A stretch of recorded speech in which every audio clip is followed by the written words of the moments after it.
কথা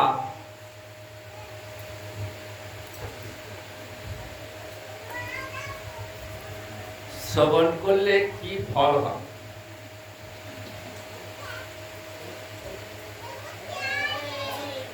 শ্রীমদ্ ভাগবতে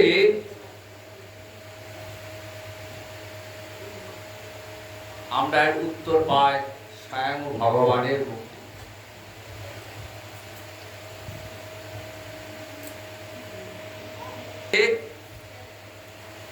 আমরা দেখি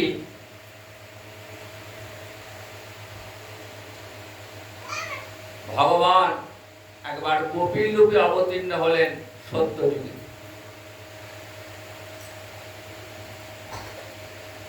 পিতা ছিলেন কর্দম ঋষি, মাতা ছিলেন দেবহূতি।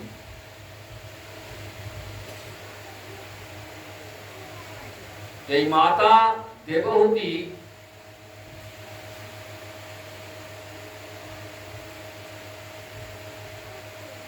কপিল দেবকে বলছেন যে হে পুত্র,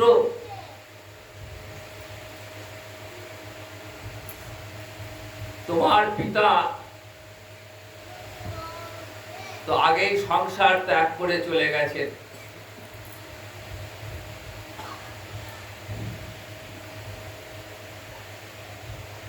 এখন তুমিও চলেছ সংসার ত্যাগ করে, তো আমি একা পড়ে রইলাম।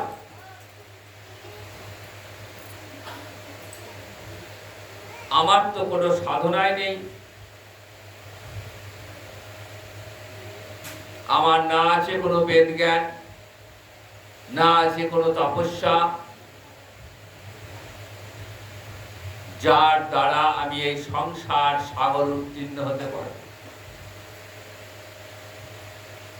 তাহলে আমার কি গতি হবে?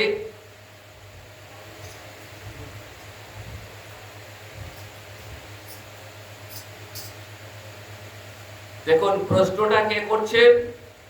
স্বয়ং ভগবানের মাতা দেবহূতি।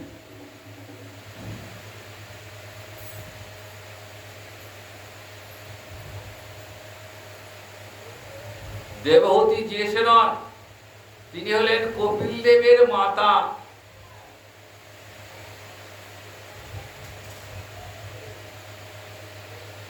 যার মুক্তির জন্য কোনো কিছুই লাগে না, তথাপি তিনি মুক্তি লাভের উপায় জিজ্ঞাসা করছেন পুত্র।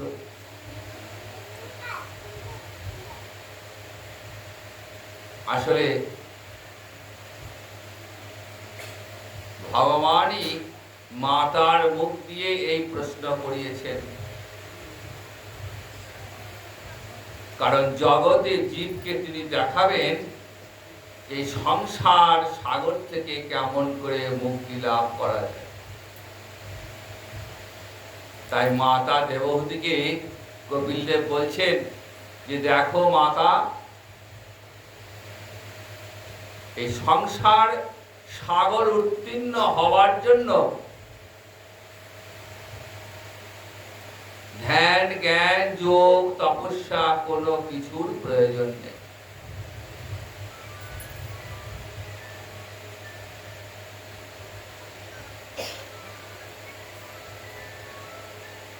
মা, তুমি সাধু সঙ্গ করো,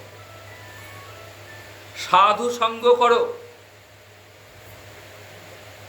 সাধু সঙ্গ করলে কি হয়?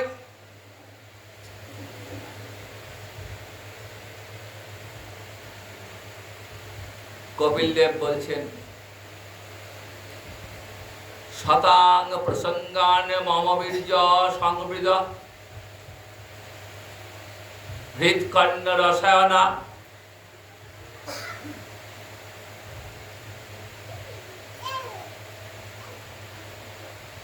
বলছেন সাধু সঙ্গটা কেমন জানো মা? শতান প্রসঙ্গা,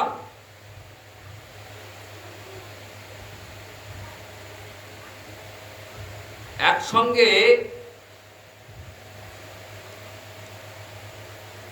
কয়েকজন সাধু যদি এক জায়গায় মিলিত হন, তারা নিজেদের মধ্যে ইষ্ট কথা আলোচনা করে। দেখবেন সাধুরা কিন্তু কখনো পরনিন্দা পরচর্চা করেন না।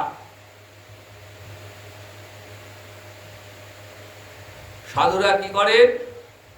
সাধুরা নিজের মধ্যে সর্বদা কৃষ্ণ কথা হরি কথা আলোচনা।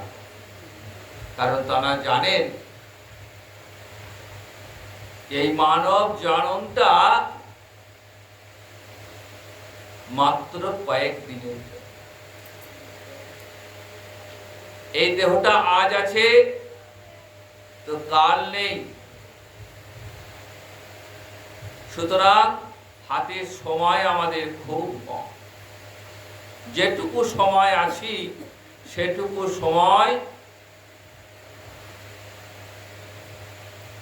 হরিকথা কৃষ্ণ কথা স্মরণ করি।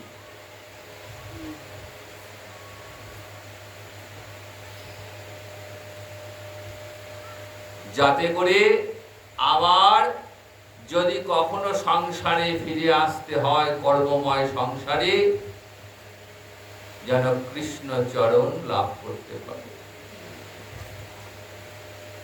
এই সংসার তো কর্মময়, আর এই দেহটা ওই কর্মফল ভোগের জন্য। এই যে দেহ, জীব দেহ, এই দেহটা শুধুমাত্র কর্মফল ভোগ করবার জন্য। যেমন যেমন কর্ম তেমন তেমন ফল।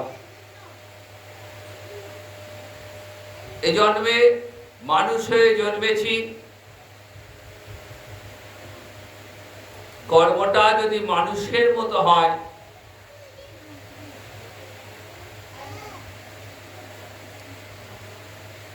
তাহলে হয়তোবা মনুষ্য দেহ লাভ হবে। কিন্তু মানুষ হয়ে জন্ম লাভ করেও যদি আচরণটা পশুর মতো হয় তাহলে আবার ওই পশু জনিতে গিয়েই জন্মগ্রহণ করতে হবে। শুধু যাওয়ার আশা, একবার যাওয়া আর একবার আসা, এটা চলতেই থাকবে যতক্ষণ পর্যন্ত না মুক্তি লাভ হচ্ছে। কেমন করে মুক্তি লাভ হবে? কপিল দেব দেবহূতিকে বলছেন, মা তুমি সাধুদের সঙ্গে বসে কৃষ্ণ কথা শ্রবণ করো।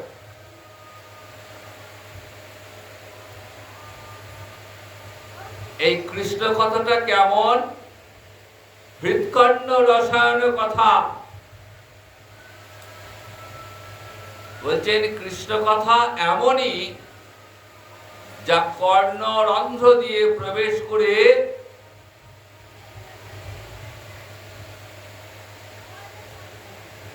হৃদয় মাঝে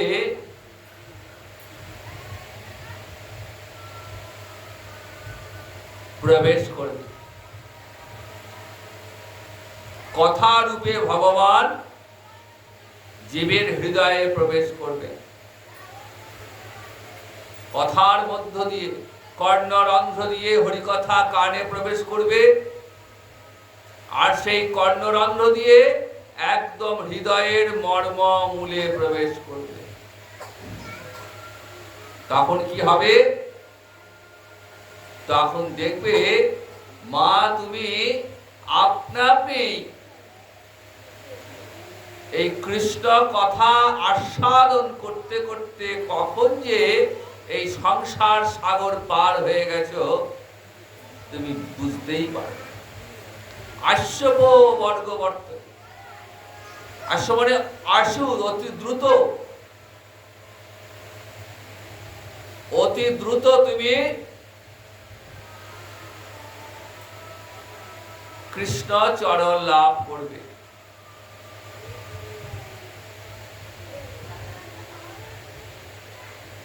কপিল দেব কি বললেন?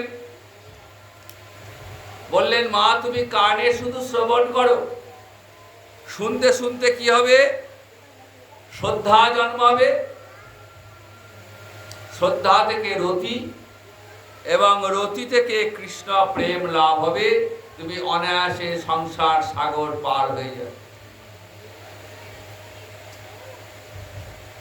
কিন্তু কপিল দেব যেভাবে বললেন, শাস্ত্রের নিয়মে কিন্তু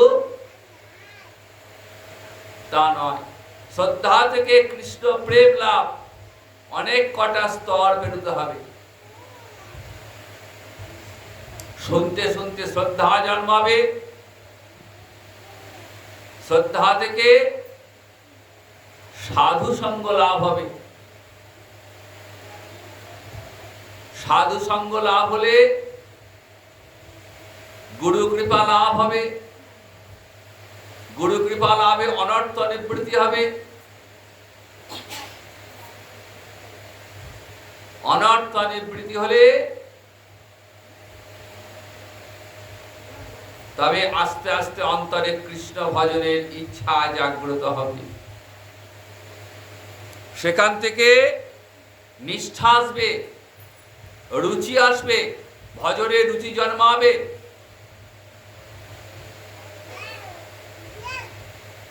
তারপর রুচি থেকে আসবে আসক্তি, আসক্তি থেকে ভাব বা রতি, এবং সেই রতি কৃষ্ণ প্রেমে পরিণত। তাহলে দেখুন কতগুলো পথ বেরিয়ে আসতে হচ্ছে। শ্রদ্ধা থেকে কৃষ্ণ প্রেম, কতগুলো স্তর বেরিয়ে আসতে হচ্ছে। কিন্তু কপিল দেব কি বললেন? যে মা, সাধু সঙ্গ করলে, কৃষ্ণ কথা শ্রবণ করলে শ্রদ্ধা জন্মাবে, শ্রদ্ধা থেকে রতি, রতি থেকে কৃষ্ণ প্রেম।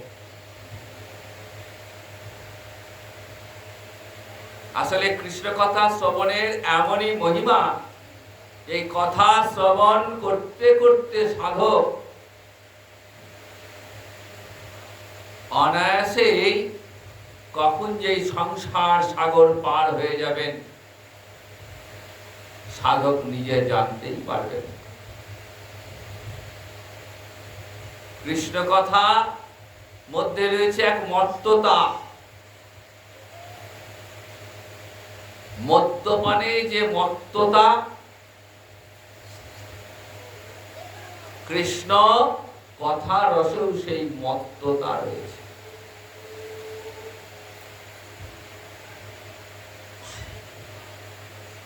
এই কৃষ্ণ কথা আস্বাদনে এমন আনন্দ, এমন মত্ততা, যে কথা যেন শেষ হয় না, শুনেই যায়, শুনেই যায়, শুনেই যায়।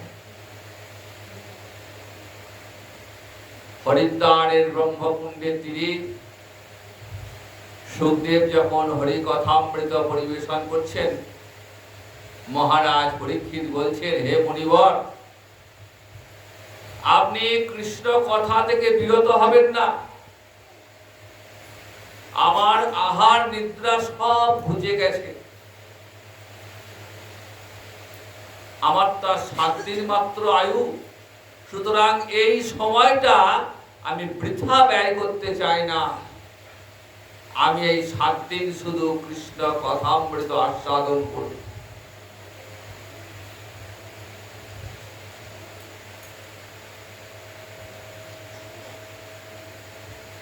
সুখদেব কৃষ্ণ কথা শ্রবণে বর্ণনা করার পূর্বে আগে কৃষ্ণ ভক্তের কথা বললেন। কারণ প্রথমেই যদি কৃষ্ণ কথা বলতেন, তাহলে সাধক শ্রোতাদের অন্তরে ভক্তি লাভ হতো না। ভক্তের কথা না শুনলে, ভক্তের চরণ ধুলিতে আশ্রয় না নিলে, ভক্তের চরণ ধুলি মাথায় না নিলে ভগবত ভক্তি কিন্তু লাভ হয় না। তাই আগে ভক্তের কথা জানতে হবে। শ্রীমদ্ ভাগবতে প্রথম 9টি অধ্যায় শুধুমাত্র ভক্তের কথা বর্ণিত হয়েছে। তারপর 10ম অধ্যায়ে সুখদেব কৃষ্ণ কথা বর্ণনা করেছেন। তাহলে দেখুন, প্রথম 9টা অধ্যায় শুধু ভক্তের কথা। ভক্ত নারদ, ধ্রুব, প্রহ্লাদ, পৃথুরাজা, মহারাজ অম্বরীশ, কত কত ভক্তের কথা যে বর্ণিত হয়েছে শ্রীমদ্ ভাগবতে, তা বলে শেষ করা যায়। কৃষ্ণ কথা, পূর্বে কৃষ্ণ ভক্তের কথা কেন প্রয়োজন আছে।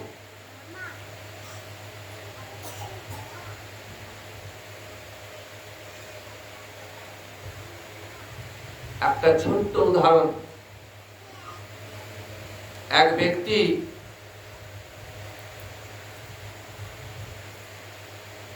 হাটে থেকে একটা গাভী নিয়ে এসছেন, বাছুর সহ।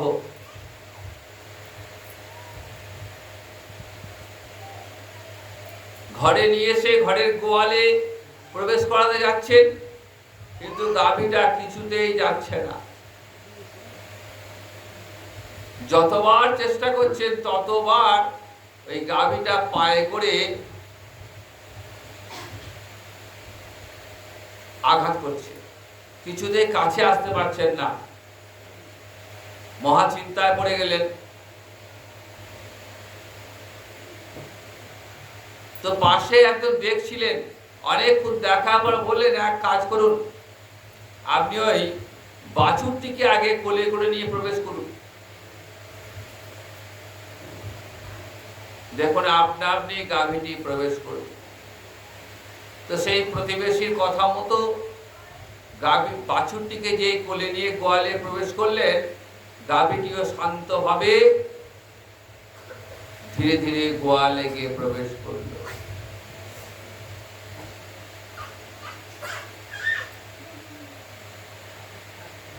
ঠিক সেই রকম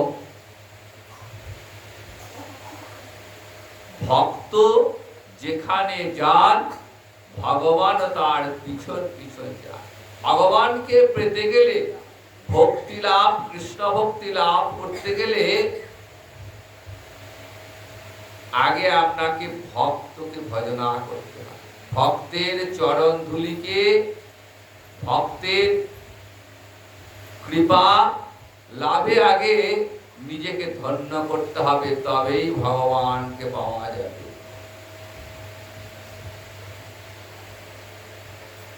দেখুন, গৌর লীলায় রঘুনাথ গোস্বামী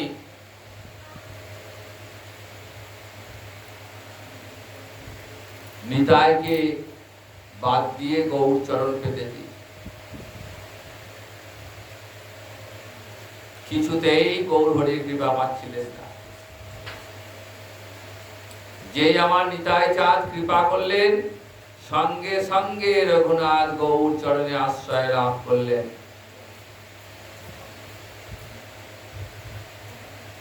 ভক্ত নারদ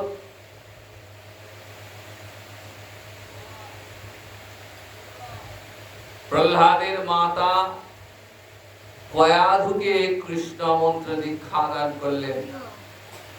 আর এই নারদের কাছ থেকে এই মাতৃগর্ভে প্রহ্লাদ কৃষ্ণ কথা শ্রবণ করলেন। ভক্ত মুখে কৃষ্ণ কথা শ্রবণ করলেন, ভক্তের কৃপা লাভ করলেন। তাই প্রহ্লাদ নৃসিংহদেবের কৃপা লাভ করলেন, বিষ্ণুদেব কৃপা লাভ করেছিলেন।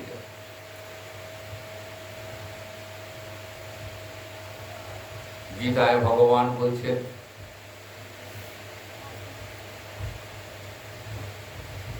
যে ভক্ত শুধুমাত্র আমার কথাই চিন্তা করবেন, অন্যান্য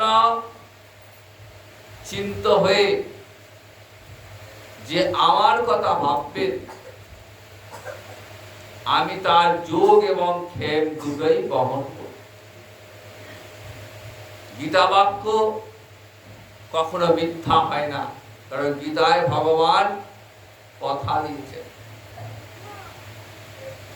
অন্যান্য চিন্তয়ন্ত মাং যে জনা পর্যুপাসতে তেষাং নিত্যাভিযুক্তানাং যোগক্ষেমং বহাম্যহম। অন্যান্য চিন্ত হয়ে কায় মনোবাক্যে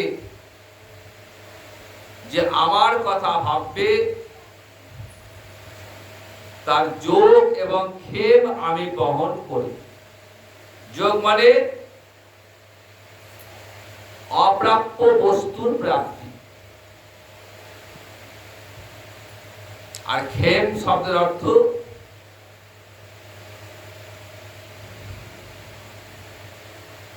রক্ষা করা। ভক্তের সম্পদকে রক্ষার দায়িত্ব ভগবানের।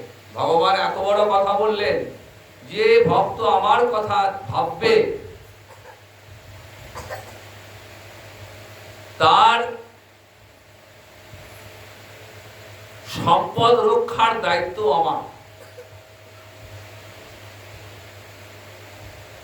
কিন্তু শর্ত যে শুধুমাত্র আমার কথাই দিবারাত্র ভাবতে হবে। বৃন্দাবনের ৬ গোস্বামী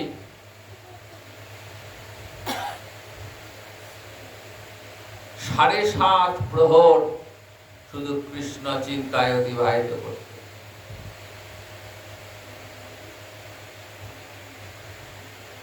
৮ প্রহর মাত্র শয়ন এবং ভোজনের জন্য রাখতেন।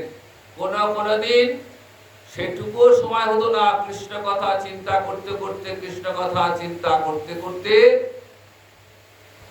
২৪টা ঘন্টায় অতিবাহিত হতো।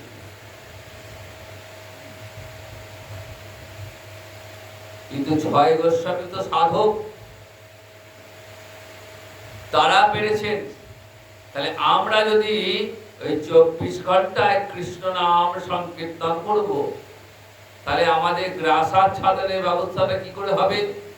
আমাদের সংসার রয়েছে, জীবিকা অর্জন করতে হবে, সেটা কেমন করে হবে?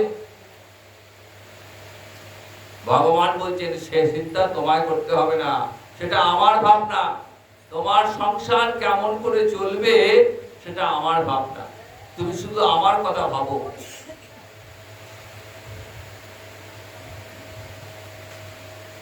কিন্তু কৃষ্ণ ভজন তো সোজা জিনিস নয়।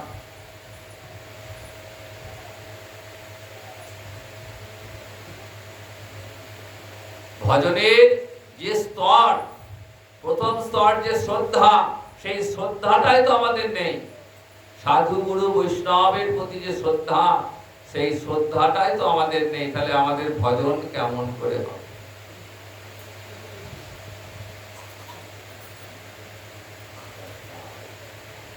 কিন্তু ভগবান গীতা বাক্যে কথা দিয়েছেন, যে ভক্ত আমার কথা ভাববে, দিবারাত্র ভাববে, আমি তার গ্রাসাচ্ছাদনের ব্যবস্থা আমি করি। শ্রীপাদ মাধবেন্দ্র পুরী মহাপ্রভুর গুরুদেব ঈশ্বরপুরী, ঈশ্বরপুরী গুরুদেব বলেন মাধবেন্দ্র পুরী। গীতা বাক্যে অগাধ বিশ্বাস। গীতায় ভগবান বলে দিয়েছেন, অন্যান্য চিন্তয়ন্ত মাং যে জনা পর্যুপাসতে তেষাং নিত্যাভিযুক্তানাং যোগক্ষেমং বহাম্যহম। অবধূত ছিলেন, অযাচক বৃত্তিধারী, কোন স্থায়ী ঠিকানা নেই। যেখানে রাত হয় সেখানেই তিনি আশ্রয় নেন, সে কোনো মন্দির হোক বা কোনো গাছের তলায় হোক। কারণ তিনি জানেন যে আমার ভগবান আমার সঙ্গে রয়েছেন, রাখার হলে তিনিই রাখবেন, নেবার হলে তিনিই নেবেন। এই যে দৃঢ়তা,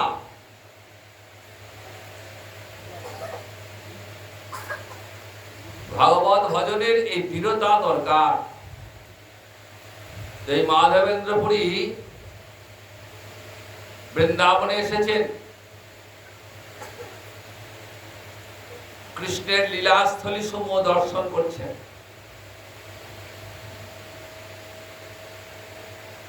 ঘুরে ঘুরে ক্লান্ত হয়ে গোবর্ধনে গোবিন্দকুণ্ডের তটে এসে বসেছেন। সারাদিন ঘুরে ঘুরে ক্লান্ত হয়ে পড়েছেন। ক্ষুধা পেলেও তিনি কাউকে চেয়ে খান না, অযাচক বৃত্তিধারী। কেউ দিলে খাবেন, না দিলে খাবেন না, কিচ্ছু যায় আসে না। ভগবানের প্রতি অগাধ বিশ্বাস। সারাদিন ঘুরে ঘুরে ক্লান্ত হয়ে পড়েছে। তৃষ্ণার্ত, জল পিপাসা পেয়েছে।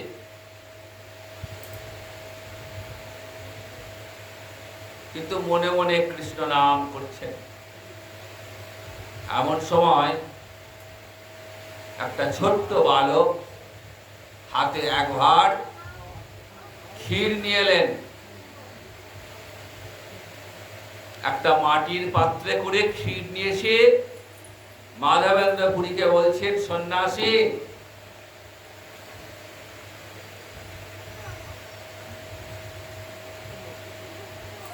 এই নাও, এই ক্ষীরটা তুমি পান করো।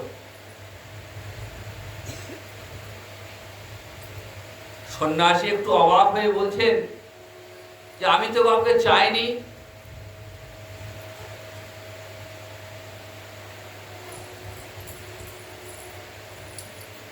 তাহলে তুমি কেমন করে জানলে যে আমার ক্ষুধা লেগেছে, আমার তৃষ্ণা পেয়েছে? বলছেন, দেখো, তুমি তো এখানে বসে আছো অনেকক্ষণ, আর এই গোবিন্দকুণ্ডে মায়েরা, ব্রজের মায়েরা স্নান করতে এসেছিলেন।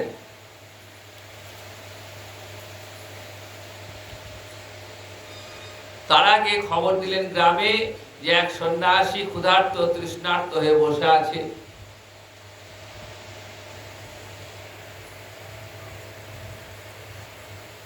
তা বৃন্দাবনে কেউ অভুক্ত থাকে না। ব্রজের এমন মহিমা, ব্রজে কেউ অভুক্ত থাকে না। তাই তোমার জন্য ক্ষীরটা নিয়ে এলাম, তুমি এই ক্ষীরটা পান করো। আমি একটু ঘুরে আসি, মাঠে গাভী চড়তে দেওয়া আছে, গাভীগুলোকে ফেরত নিয়ে আসতে হবে। তো আমি আসার পথে এই ভাড় আমি ফেরত দিয়ে যাব। এই বলে এই বালকটি চলে গেলেন। মাধবেন্দ্রপুরী খুব তৃপ্তির সঙ্গে ক্ষীরটি পান করলেন। ক্ষীর তো পেলেন না, অমৃত পান করলেন। এমন সুন্দর তার স্বাদ, আর এমন সুন্দর তার ঘ্রাণ। অমৃত পান করেছেন। পান করার পর একটু তন্দ্রাচ্ছন্ন ভাব এসে গেছে। মনে মনে ভাবছেন, এই বালকটাকে যেন আমি কোথায় দেখেছি, খুব আমার চেনা চেনা লাগছে, কিন্তু আমি চিনতে পারছি না কেন। চিন্তা করতে করতে তন্দ্রাচ্ছন্ন ভাব এসছে। গাছতলায় হেলান দিয়ে একটু শুয়ে পড়েছে, ঘুমিয়ে গেছে। এমন সময় স্বপ্ন দেখছেন,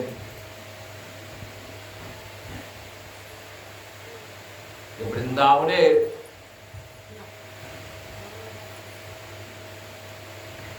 গোপাল স্বপ্ন দিচ্ছেন মাধবেন্দ্রপুরীকে, বলছেন, পুরী গোসাই, আমি তোমার জন্য এখানে বহুদিন অপেক্ষায় রয়েছি। দেখো, এখানে মাটির তলায় আমি চাপা পড়ে রয়েছি। আমি আর সহ্য করতে পারছি না, আমার অঙ্গে ধুলা বালি লেগে রয়েছে। তো আমাকে এখান থেকে উদ্ধার করো, আমি তোমার অপেক্ষাতেই রয়েছি। মাধবেন্দ্রপুরী তন্দ্রাচ্ছন্ন ভাবটি কেটে গেল। ভাবছেন স্বপ্ন দেখলাম নাকি সত্যি।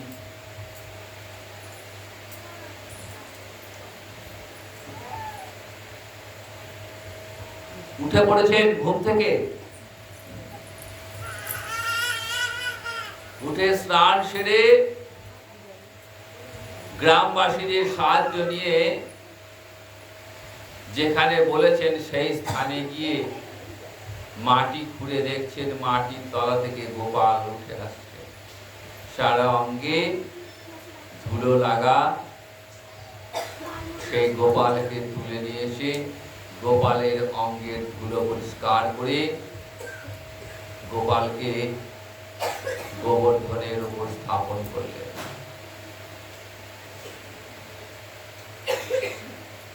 এবং গোপালের ভোগ শুরু হলো। কিন্তু মাধবেন্দ্রপুরীর তো কিছুই নাই, চাল চুলো কিছুই নাই, অর্থ দূরের কথা, একটা বাসস্থান বলে নাই, কেমন করে ভোগ হবে?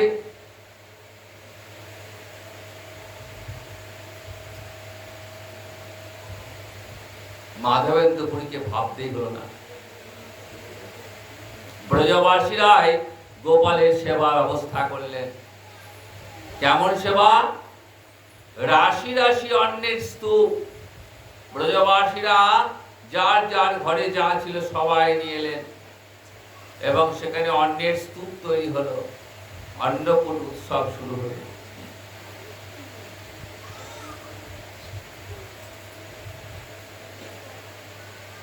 সেখানে ধুমধাম করে গোপালের সেবা চলে। গ্রামবাসীদের সাহায্যে একটা মন্দির নির্মিত হলো এবং নিত্য সেবার ব্যবস্থা হলো। এক ব্রাহ্মণের হাতে সেবার ভার দিয়ে মাধবেন্দ্রপুরী চললেন রেমুনাতে। উড়িষ্যা থেকে চন্দন কাঠ নিয়ে এসে গোপালের অঙ্গের তাপ দূর করবে।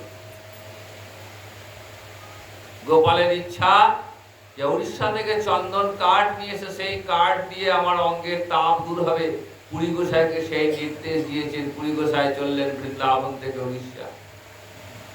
পথে রেমুনা, সেখানে এক মন্দির রয়েছে গোপীনাথে, সেই মন্দিরে রাত্রিবেলায় আশ্রয় নিয়েছেন।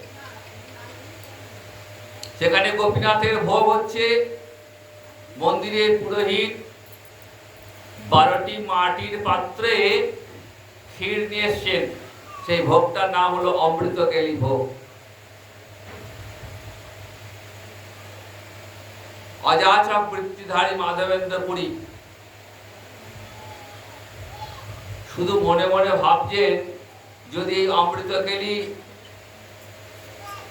আস্বাদ যদি পেতাম তাহলে আমি আমার প্রভুকে এমন সেবা লাগাতে পারতাম। মনে মনে ভাবছেন, কিন্তু পুরোহিতকে কিছু বললেন না। পুরোহিত যথারীতি সেবা লাগিয়ে মন্দির বন্ধ করে ভোগ নিয়ে চলে গেলেন। মাধবেন্দ্রপুরী মন্দির থেকে বেরিয়ে কাছাকাছি একটা হাটতলা, সেখানে আশ্রয় নিয়ে রাতটা কাটাবেন, পরের দিন সকালে আবার চলে যাবেন। সারাদিন কিন্তু খাওয়া দাওয়া নেই, শুধু কৃষ্ণ চিন্তায় মগ্ন আর এই গীতা বাক্যে অটুট বিশ্বাস। গোপীনাথের পুরোহিত রাত্রে স্বপ্ন দেখছেন। গোপীনাথ বলছেন যে, পূজারী, আমার ভক্ত মাধবেন্দ্রপুরী আমার প্রসাদ গ্রহণ করতে চেয়েছে। আমি আমার ভক্তের জন্য এক ভাঁড় অমৃতকেলি আমি চুরি করে রেখেছি ধরার আঁচড়ে। তুমি এসে সেই প্রসাদ নিয়ে গিয়ে মাধবেন্দ্রপুরীকে দিয়ে এসো। আমার ভক্ত অপেক্ষা করছে সেই প্রসাদ গ্রহণের জন্য। পূজারীর ঘুম ভেঙে গেছে। স্বপ্ন দেখলাম নাকি সত্যি?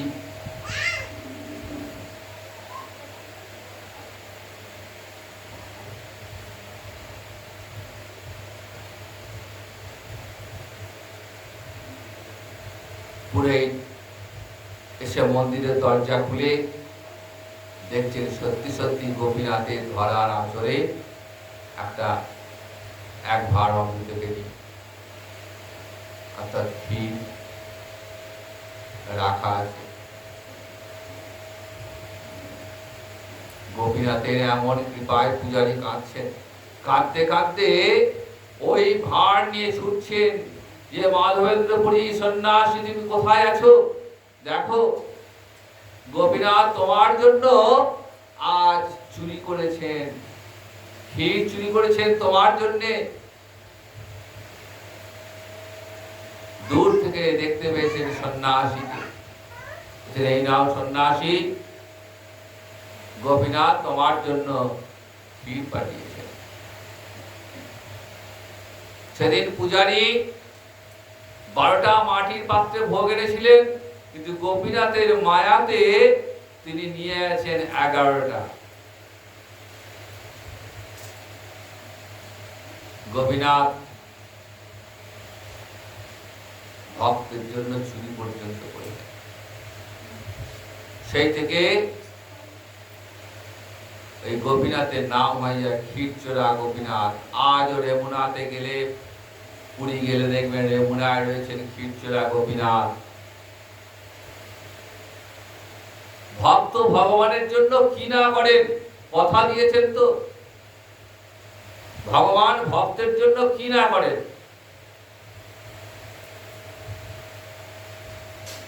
কারণ ভগবান ভক্তের কাছে চিরকালের জন্য ঋণী। কৃষ্ণকে তুলসী জল দেয় যে জন, তার ঋণ শোধিতে কৃষ্ণ করেন চিন্তন।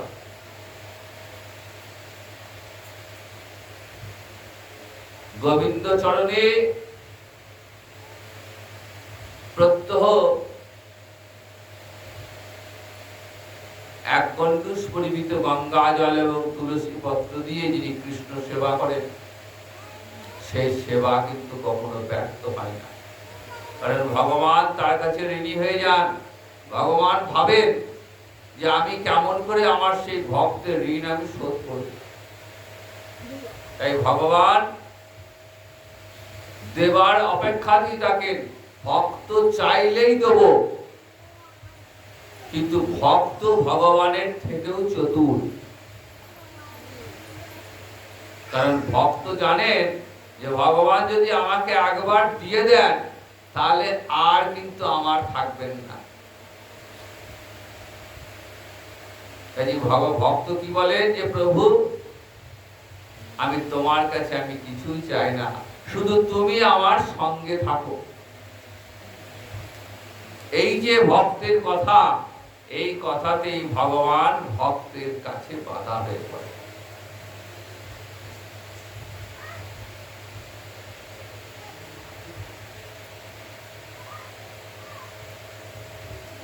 ভক্তকে কথা দিলে তিনি সেই কথা তিনি রাখেন।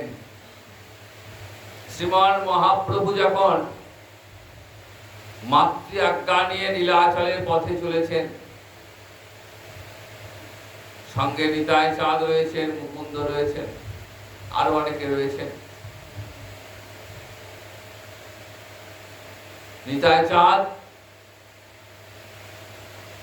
রেমুনাতে নিয়ে এলেন প্রভুকে।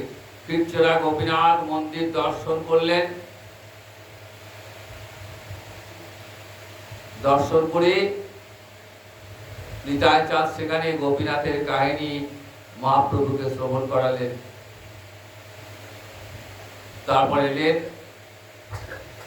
বিদ্যানগর নামক একটি জায়গায়, সেখানে রয়েছে সাক্ষী গোপালের মন্দির।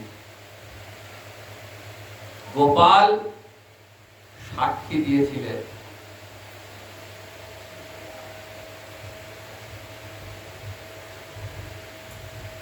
একবার বৃন্দাবনে এক ব্রাহ্মণ বৃন্দাবন ভ্রমণে গেছে।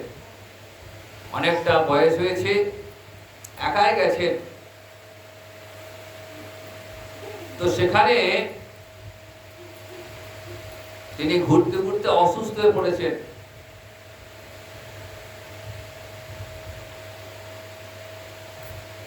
তখন ওই গ্রামেরই আর এক ব্রাহ্মণ তিনিও সেখানে ছিলেন। তখন এই বৃদ্ধ ব্রাহ্মণকে সেবা শুশ্রূষা করে সুস্থ করে তুলেছিলেন এবং তার সঙ্গী রূপে ঘুরতে থাকেন। তখন এই বৃদ্ধ ব্রাহ্মণ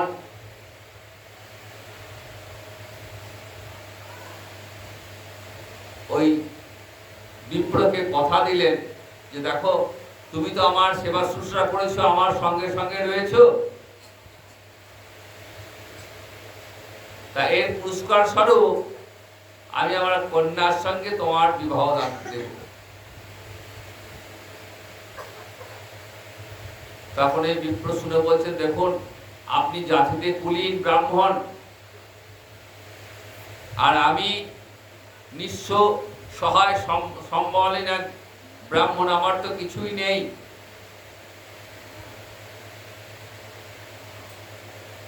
বিপ্র বলছেন, আমিও সব জানি না, আমি যখন মনস্থির করেছি তখন তোমার সঙ্গেই আমার কন্যার বিবাহ দেব। বলছে, আপনি তো বললেই হবে না, আপনার কন্যার মত দরকার, বাড়িতে আরো তো যারা আছে, আপনার স্ত্রী পুত্র। বলছেন, দেখো কন্যাটি আমার, সুতরাং আমি যা স্থির করব তাই হবে। বলছে, কিন্তু আপনি এখানে বললেন, ওখানে গিয়ে তো আপনি ভুলে যাবেন, পরিবারের চাপে আপনি সে কথা রাখতে পারবেন না, আর কথা রাখতে না পারলে বড় অপরাধ হয়ে যাবে। তাহলে এখানে গোপালের সামনে আপনি গোপালকে সাক্ষী রেখে প্রতিজ্ঞা করুন যাতে আপনার অপরাধ না হয়। সেখানে গোপালকে সাক্ষী রেখে প্রতিজ্ঞা করলেন ব্রাহ্মণ যে আমি আমার কন্যার সঙ্গে এই বিপ্রের বিবাহ দেব। 3 সত্যি করে প্রতিজ্ঞা করলেন। আর সেই বিপ্র গোপালকে সাক্ষী করলেন, দেখো গোপাল, তোমার সামনে কিন্তু সাক্ষী দান করেছেন, আমি কিন্তু প্রয়োজন পড়লে তোমায় ডাকবো। এই বলে দুজনে ফিরে দিলেন। ওই ব্রাহ্মণ ফিরে এসে সমস্ত কথা বললেন পরিবারে, স্ত্রী পুত্র কন্যা সকলের সামনে ওই ছোট ব্রাহ্মণের কথা বলে তার কৃতজ্ঞতার কথা জানিয়ে বললেন, আমি আমার কন্যার সঙ্গে বিবাহ দেব স্থির করেছি। ছেলেরা তো এই কথা শুনে অত্যন্ত রেগে গেলেন। বললেন, বাবা তোমার কাজ নেই, চাল নেই, চুলো নেই, পরিচয় নেই, কোথাকার কে এক, তার সঙ্গে আমার বোনের বিয়ে কখনো হতে পারে না। বলছেন, কিন্তু আমি যে কথা দিয়েছি, গোপালের সামনে কথা দিয়েছি। বলছেন, গোপাল তো মূর্তি, পাথরের মূর্তি, পাথরে গোপাল কথাও বলতে পারে না, ও কিছু জানেও না, বলবেও না, দিয়েছ। কিন্তু যদি ওই ব্রাহ্মণ আসে, বলে কই আমার বয়স হয়েছে, কখন কি বলেছি ভুলে গেছি, আমার অত খেয়াল নেই, তারপর আমরা বুঝে নেব। অনেক দিন হয়ে গেল। তারপর একদিন ওই ছোট বিপ্রটি এসছে ব্রাহ্মণের ঘরে। বলছে, দেখুন আপনি তো কথা দিয়েছিলেন বিবাহ করবার জন্য, আমি লালায়িত নই, কিন্তু আপনি তো কথা দিয়েছেন গোপালের সামনে, সেই কথা ভঙ্গ করলে আপনার অপরাধ হয়ে যাবে। বৃদ্ধ মুখে কোনো কথা বলতে পারছেন না, কিন্তু জানেন সত্যি বলেছি আমি। ছেলেরা তৈরি এসছে লাঠি হাতে করে। তখন ছেলেদেরকে বলছেন, দেখুন আপনার বোনকে বিবাহ করবার জন্য আমি লালায়িত নই, কিন্তু আপনার পিতা যে কথা দিয়েছেন, সেই কথা যদি না রাখেন তাহলে কিন্তু গোবিন্দ চরণে অপরাধী হয়ে যাবে। ছেলেরা বলল, ঠিক আছে, তোমার সঙ্গে আমার বোনের বিবাহ দেবো যদি সেই গোপালকে তোমরা ডেকে নিয়ে আসতো। গোপাল যদি সাক্ষী দেয় এসে, তবেই বিবাহ দেবো। তখন সে ভাবলো, এদের তো কথা ঠিক নেই, গোপালকে নিয়ে আসবো, গোপাল সাক্ষী দেওয়ার পরেও বলবে না না আমার কথা হয়নি। বললে, তাহলে আপনারা এখানে গ্রামবাসীদের ডাকি, তাদের সামনে আপনি লিখুন, খাতায় লিখে দিন সবার সামনে। গ্রামবাসীদের ডেকে দুপক্ষ বসে সেখানে লিখিত করিতে হলো। চলে গেলেন বৃন্দাবনে। সেই ছোট বিপ্র গোপালের কাছে বলছে, প্রভু তুমি একবার চলো, আমি তো তোমাকে সাক্ষী রেখেছিলাম, এখন ওই ব্রাহ্মণ অস্বীকার করছে, এতে করে ব্রাহ্মণের অপরাধ হয়ে যাবে।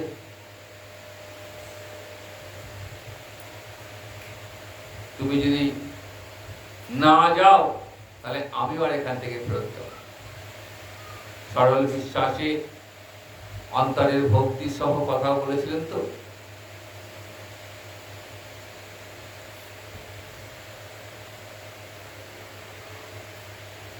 গোপাল বলছেন,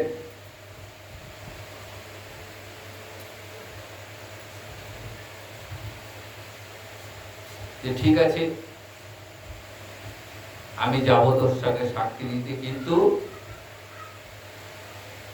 তুই আগে আগে যাবি আর তোর পিছন পিছনে আমি যাব, পিছনে তাকিয়ে তুই দেখবি না, আর যদি পিছনে ফিরে দেখেছিস তাহলে কিন্তু আমি সেখানেই দাঁড়িয়ে আবার যাবো না। বললেন বেশ তাই হবে।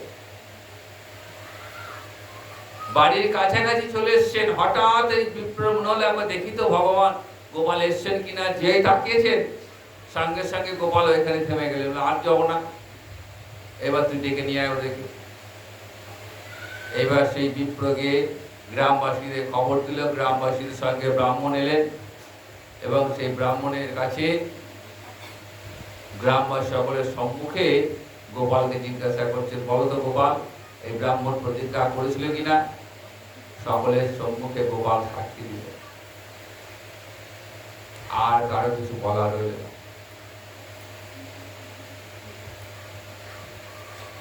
ওই ব্রাহ্মণ তার কন্যার সঙ্গে বিবাহ দিলেন। অনেক দিন পর কটকের রাজা সেই গোপালকে নিয়ে যান নিজের রাজগৃহে, সেখানে গিয়ে গোপালের মন্দির প্রতিষ্ঠা করে সেবা কার্য শুরু করে। তাহলে দেখুন, ভক্তের জন্য ভগবান সাক্ষী পর্যন্ত দিয়েছেন, ভক্তের জন্য ভগবান কত কিছু না করেন। আরেকটি ছোট্ট কাহিনী, অনেক কাহিনী রয়েছে ভগবানের কৃপা ভক্তের প্রতি। জগন্নাথ ধামে মাধব দাস বলে এক ভক্ত থাকতেন।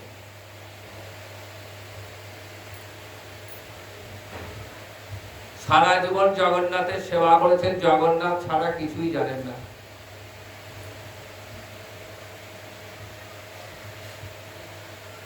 বৃদ্ধ হয়েছে, আর হাঁটা চলার ক্ষমতাও সেরকম নেই। তো একদিন জগন্নাথ দেব বলছেন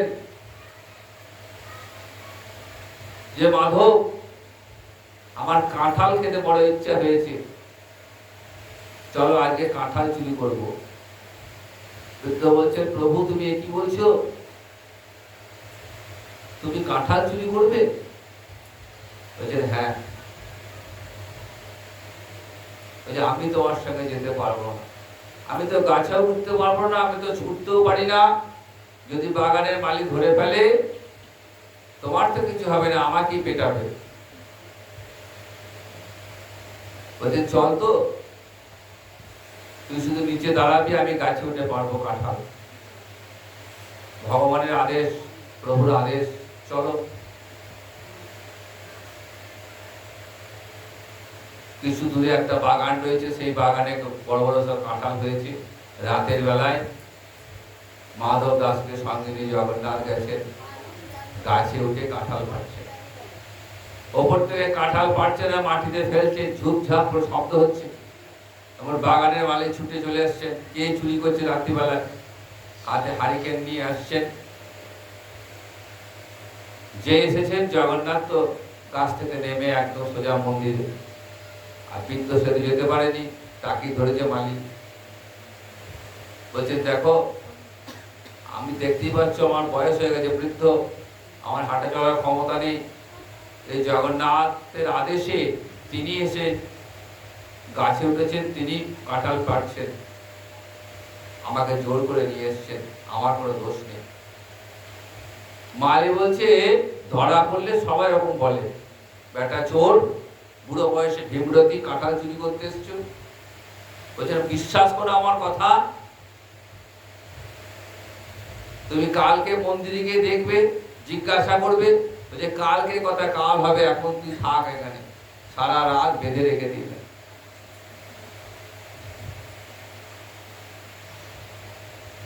সকালবেলায় মালি এসে বাঁধন খুলে জগন্নাথের মন্দিরে যাবেন। দেখছেন যে বাগানে বেড়া দেওয়া ছিল, বেড়াতে জগন্নাথের যখন বেড়াটাকে যেতে যায়, জগন্নাথের অঙ্গের কাপড় ছিঁড়ে বেড়া লেগে যায়। বলছে ওই দেখো, এইটা আমার প্রভুর কাপড়। বেড়াটপকে যাওয়ার সময় ছিঁড়ে গেছে, বিশ্বাস না হয় তুমি মন্দিরে দেখো। সঙ্গে সঙ্গে মালি ওই কাপড়টা নিয়ে মন্দিরে গেছে, পুরোহিতকে বলছে দরজা খুলে দেখো তো এই কাপড়টা জগন্নাথের অঙ্গে কিনা। মন্দিরে পুরোহিত দরজা খুলে ওই কাপড় নিয়ে দেখছেন কিন্তু জগন্নাথের অঙ্গে যে কাপড়টা, সে কাপড়টা ছেঁড়া, আর তার সঙ্গে এই কাপড়টা আরো মিলে যাচ্ছে। পুরোহিত তো অবাক, মালিও তখন আর চোখে জল ধরে রাখতে পারছেন না। যে এমন প্রভু কৃপাময়, তিনি ভক্তকে সঙ্গে নিয়ে ভক্তের জন্য তিনি এমন করুণাময়, তিনি এমন কৃপাময় যে মাধবের বৃদ্ধ তাকে এমন কৃপা করেছেন, মাধবের চরণ ধরেছে, সত্যি তুমি ভক্ত, সত্যি তুমি সেবক, তোমার জীবন ধন্য। আস্তে আস্তে প্রচার হতে লাগলো মাধব দাসের সঙ্গে জগন্নাথের এই কথা। দেখুন, ভক্ত কখনো যশ প্রচার প্রতিষ্ঠা এগুলো চায় না। যখন দেখছেন আস্তে আস্তে প্রচার হচ্ছে, তিনি ওই শ্রীক্ষেত্র ত্যাগ করে অনেকটা দূরে একটা জঙ্গলে থাকতেন। তাতে তো আরো বয়স হয়ে গেছে, হাঁটা চলার ক্ষমতা নেই, আমেশায় হয়েছে।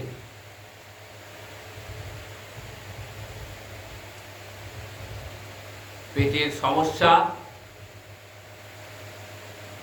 ঘন ঘন মলত্যাগ হচ্ছে, কিন্তু শৌচ করার ক্ষমতাটাও নেই। আর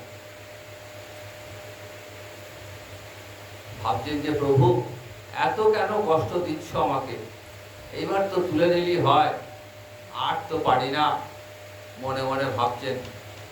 এমন সময় দেখছেন যে পিছনে কেউ এসে জল দিচ্ছে, তাকে দেখছেন স্বয়ং ভগবান মাধবকে শৌচ করাচ্ছে।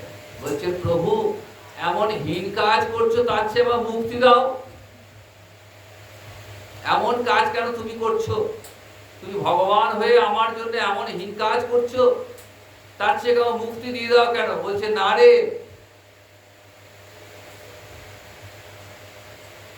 তোর এই সেবাটা করবো বলেই তো তোকে মুক্তি দিইনি আমি। আমি যে আমার ভক্তকে বড় ভালোবাসি, জগতে আমার ভক্তের চেয়ে বড় কেউ নয়। আমার প্রিয় বলরামও ততখানি আমার প্রিয় নয় যতখানি আমার ভক্ত প্রিয়। দেবাদিদেব মহাদেব ততখানি প্রিয় নয় যতখানি আমার ভক্ত আমার প্রিয়। এমনকি আমার অঙ্কশায়িনী লক্ষ্মী, তিনিও ততখানি প্রিয় নন যতখানি আমার ভক্ত আমার প্রিয়।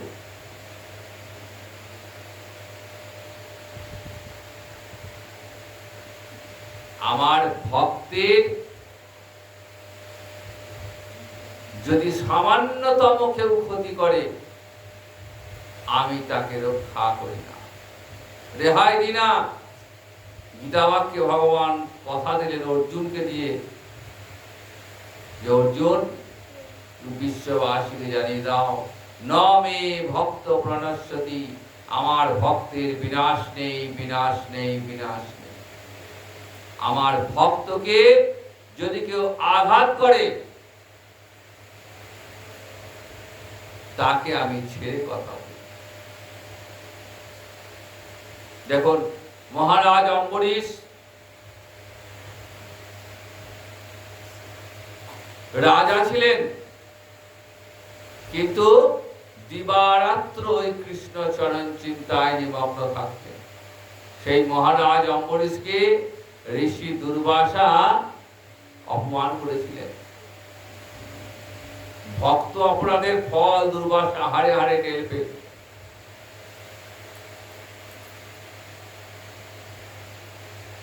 দুর্বাসা যখন গেলেন ভগবানের কাছে, ভগবানের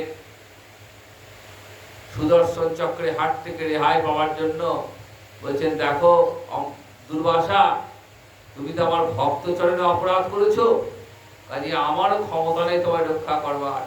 একমাত্র যদি ভক্ত ক্ষমা করে তবেই তোমার রেহাই।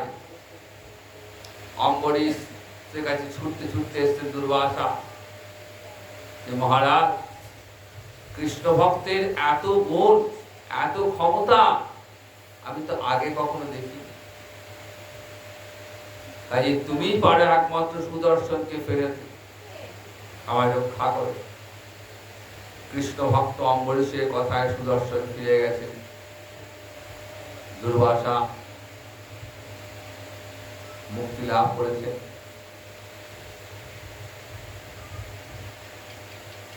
এই কৃষ্ণ ভক্তি কলিযুগে মহাপ্রভুর বড় দান।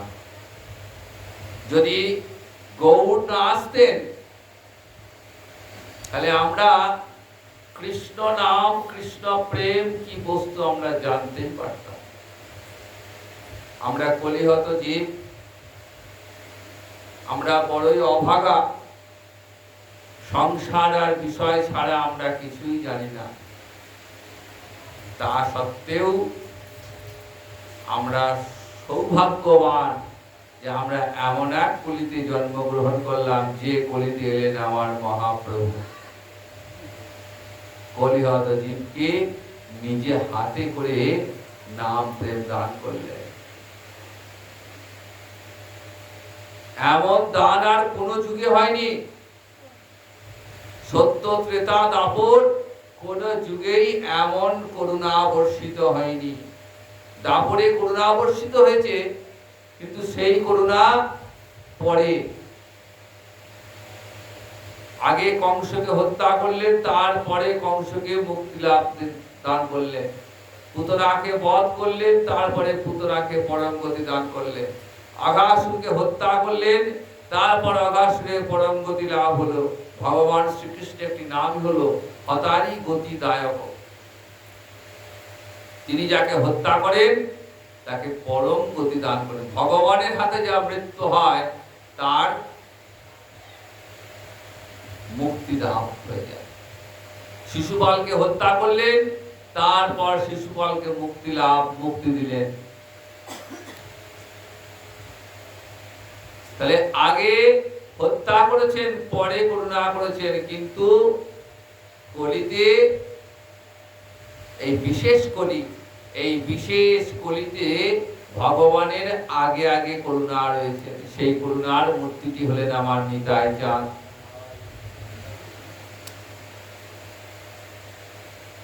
নিতাই চাঁদ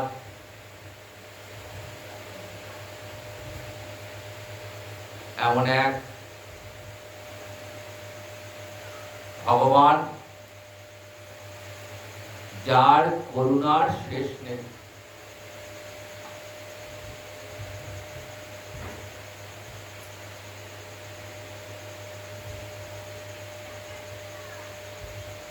মাথায় নিতাইয়ের মাথা ফাটিয়ে দিয়েছে, রক্ত পড়ছে। আবার মারতে গেছে, জগায় আটকিয়েছে, না রে আর মারিস না।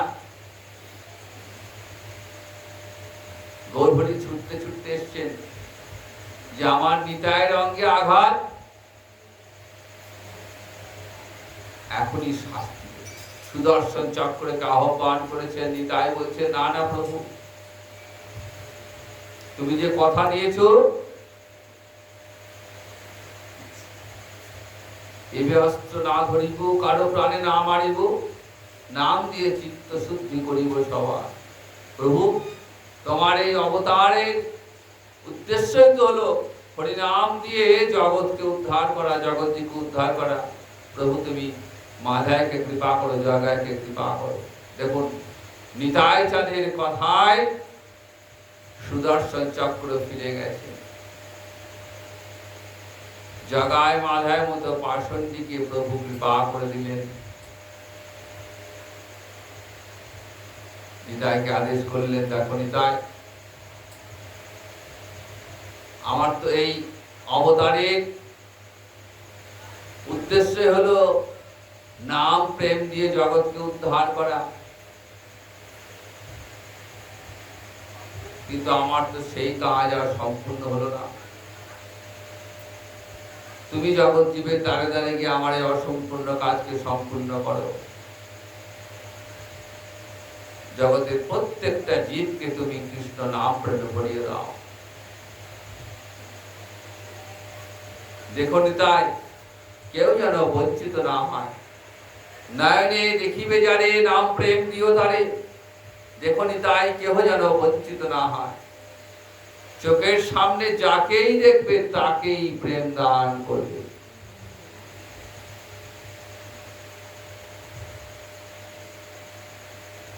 সেই নিতাই চাঁদের কৃপায়, গৌর কৃপায় আজ জগৎ কৃষ্ণ নাম প্রেমে মাতোয়ারা। তাই কৃষ্ণ ভজনের পূর্বে আমরা বাঙালি, আমাদের গৌরা হলেন গৌরহরি নিতাই চাঁদ। তাই রাধা মাধব রাধা কৃষ্ণ পেতে গেলে আগে আমাদের গৌর ভজন করতে হবে। গৌর ভজন না করলে আমরা রাধা মাধব পাবো না। আর গৌর পেতে গেলে আমাদের নিতাই চরণ ভজনা করতে হবে। কারণ নিতাই চরণ না ভজিলে আমরা গৌরকে পাবো না। আর গৌর কৃপা না পেলে আমাদের ব্রজের রাধা মাধব দর্শন হবে না। তাই নিতাই চরণকে আশ্রয় করে নিতাই চাঁদের কৃপা সঙ্গে নিয়ে আমাদের এই কলিযুগের মহামন্ত্র হরে কৃষ্ণ কৃষ্ণ কৃষ্ণ হরে হরে, হরে রাম রাম রাম হরে হরে, এই হরিনাম মহামন্ত্র জপ করুন। আর সাধু সঙ্গে বসে হরিকথা শ্রবণ করুন।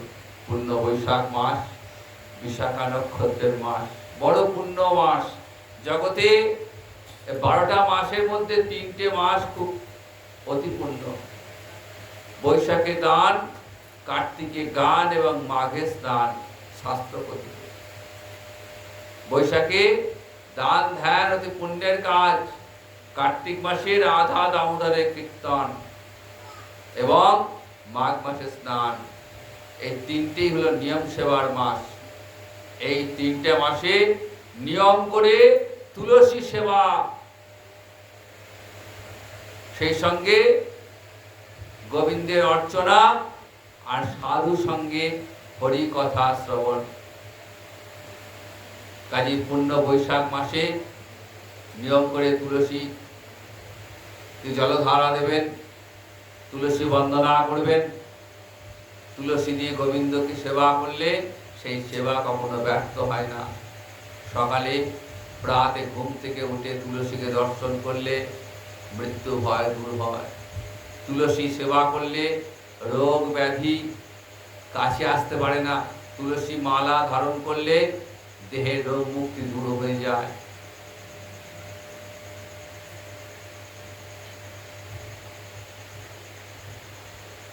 তো পূর্ণ বৈশাখ মাসে হরিনাম সংকীর্তন আর সাধু সঙ্গে বসে হরিকথা শ্রবণ করুন, মানব জীবন ধন্য হয়ে যাবে। কাল তো পূর্ণ একাদশী তিথি, একাদশীতে হরিনাম সংকীর্তন এবং সেই সঙ্গে হরিবাসর কীর্তন, এটা একাদশীর বিধান। তো আগামী 7 দিন প্রতিদিনই হরিকথামৃত পরিবেশিত হবে। প্রত্যেকে এসে হরিকথা আস্বাদন করবেন। আজ এখানেই বিশ্রাম নিচ্ছি। জয় নিতাই, জয় গৌর।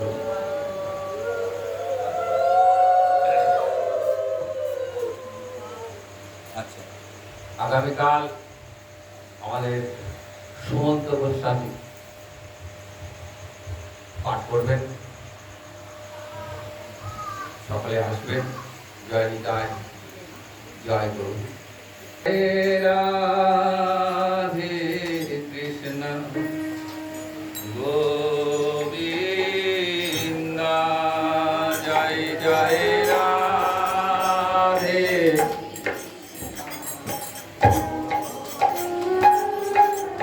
রাধে গোবিন্দ, রাধে গোবিন্দ, রাধে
Guru